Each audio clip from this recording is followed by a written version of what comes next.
hit me. All right.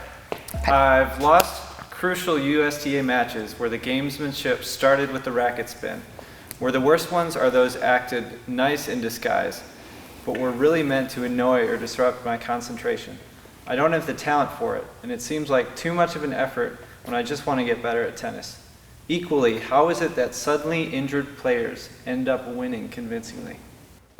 Okay, so first of all, FY Production 7, thank you so much for the question. Really appreciate it.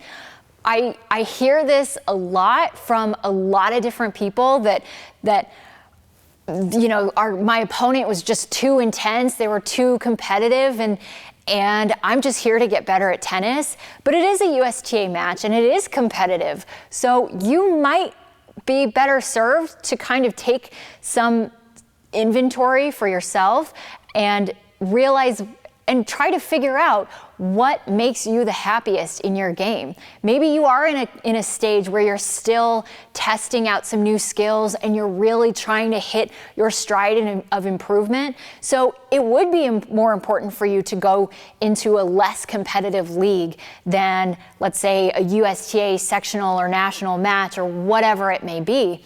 And if that's more appealing to you, and it fits your happiness, then go for it. Then that's what you absolutely should do. That's the thing that you should be doing. In terms of your follow-up question, when it comes to why all of a sudden injured players win so convincingly, just out of nowhere, they're just out of the sky, their knee hurts and they can't walk anymore, but they still win the second set 6-0.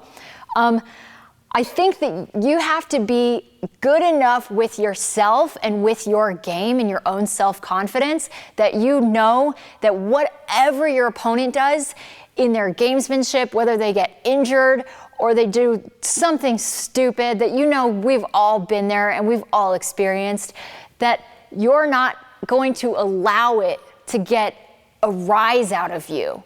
So my advice to you is to go back to the drawing board and do some soul searching and figure out what makes you happy, what level of competition makes you happy, where you are today in terms of where you want to go in your improvement, and at what level of competition you want to play in today versus 6 months from now versus 5 years versus 10 years from now. So really stack that up and go all in on your self-confidence on court, because that ultimately is going to allow you to step up and not even have to validate those gamesmanship things that other people do, because it's not worth giving the mental bandwidth to it. And I think you're better than that. Whether you know it is a different story, but I know that you can and will be better than that you don't have to succumb to people who play petty tennis. It's not worth it. Thanks for watching, and keep the questions coming. Hit me up with any of your questions. I'm really determined to answer each and every one, whether it's in a comment or a video. Let me know how I can help you improve at your tennis.